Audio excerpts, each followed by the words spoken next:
We were asking the guys who might challenge at the top of the table, but they are spending and they are continuing to spend. And Roberto De Zerbi is saying the spending is not going to stop anytime soon. At what point do we start talking about them as, if not title contenders, but top four contenders? Or are they already? They've got a chance. I mean, the players that they're signing, they're going to obviously, it looks like they're going to sign Savino and Marmoush, who are good forwards. Are they real top level? Not sure, but certainly better than what Tottenham have already got. And they're going for it. What's happened? Tottenham have had the handcuffs on in respect to the transfer market, it would feel, for many years. And this is a complete shift of strategy. And yeah. It's a long time coming.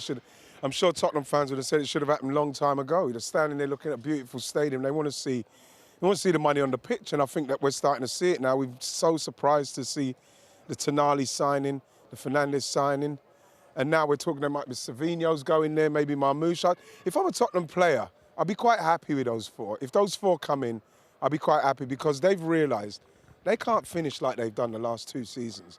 They've put the money on the table and said, listen, we can't be having that. So I think De Zerbi, if he gets those players, I think that Tottenham, with those four, could maybe cause a little bit of problems. Top four? No, they won't be 17th. Let's just say that for a start, because that's what they need. You can't get Tonali and Fernandes in the midfield and not have people up front to pass to. Where do they have to finish with that kind of spend, do you think? I still think we do. I mean, you're saying top four. I think it's normally top 5 at the moment, isn't it, in terms of Champions League football? So could they get top 5? What's happened the last few years with teams getting into Europe is the big teams, namely Tottenham and Manchester United a couple of years back, they've sort of fell away. Chelsea last season, but they're not even in the European position. So that's why we've got different teams in Europe, maybe not the most fashionable of teams.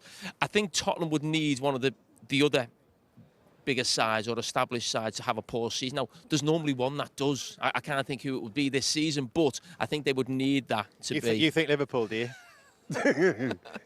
People are getting very carried away with Man United. People put them second and third.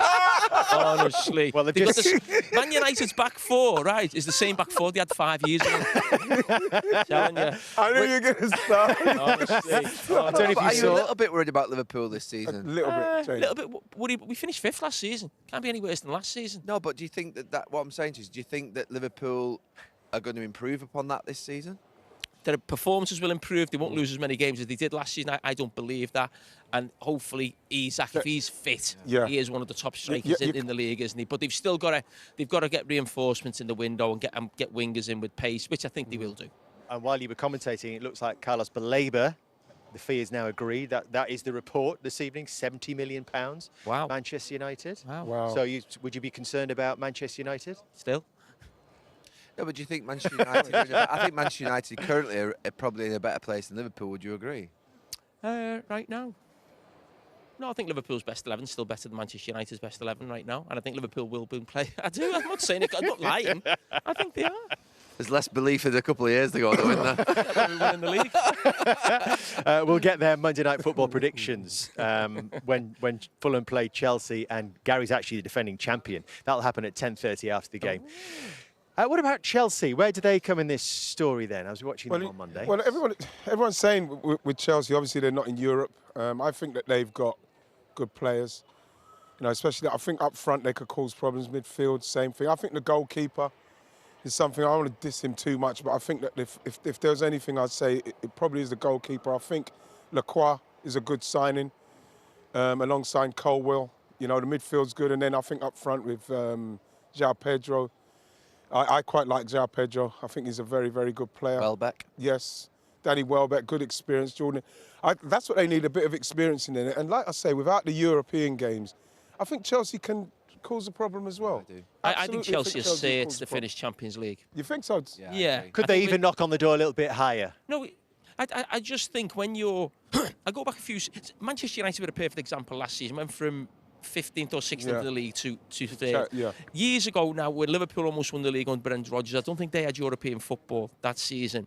I just think if you've still got good players, which they have, and you're training and getting yourself ready to be sort of at it every weekend, the problem sometimes that the biggest teams have is sometimes you can catch them maybe on a Saturday 3 o'clock game and they've played midweek on the Wednesday and they're not quite there, and they'll draw a game or lose a game.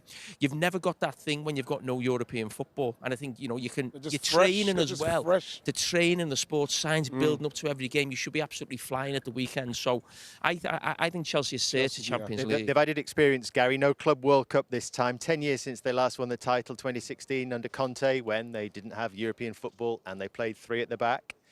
I completely agree with Jamie. I think they're a certainty to finish in the Champions League place. I think they could even be second. They could get nearest to Arsenal. I think the signings of Welbeck, Henderson bring standards, discipline, organisation and guardianship of the dressing room to ensure that the likes of Rodgers, Cole Palmer, those talented young players, Enzo Fernandez, those ones that really are, to be fair, quite special in their talent, but they need to receive what real high standards and professionalism looks like. And I do think that knowing both of those, Henderson and Welbeck, that they'll show that. So I think they've got a good chance.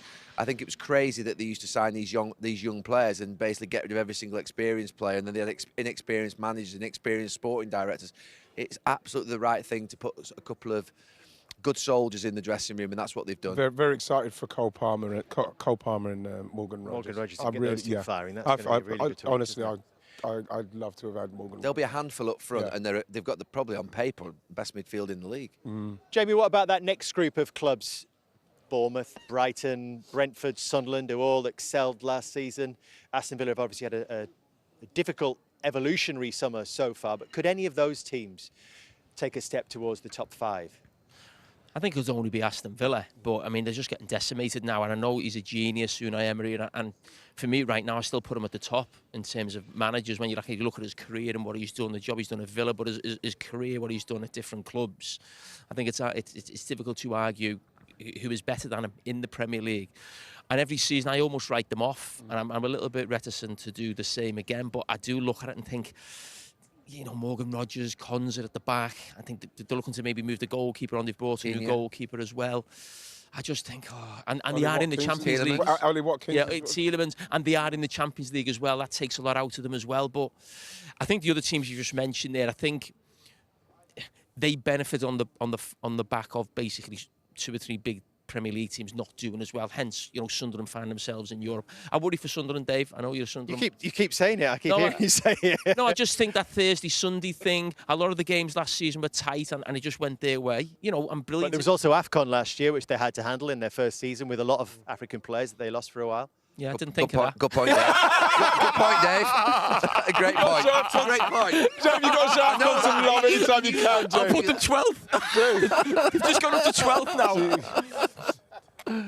Oh, that's good news. That's cheered everyone up there. And of course, you're up there on Sunday. What are you expecting from Newcastle United this season? I'm really worried about Newcastle. I don't know why. I think it could be could be turmoil up there this year. And I hope it's not, because it was for so many years under Mike Ashley. Been brilliant in the last 3 or 4 years, and I'm hoping they're not going back there again. Wow. I think that manager's got something about him. I don't know why. There's just something I look at him when He's got a vibe, eh? He's got some nice something about him. Yeah, I love Eddie Howe, but looks like a bit of a spiky character that we're going to enjoy. You love spiky characters. Oh yeah. Jamie, Garrett, Ian, thank you very much.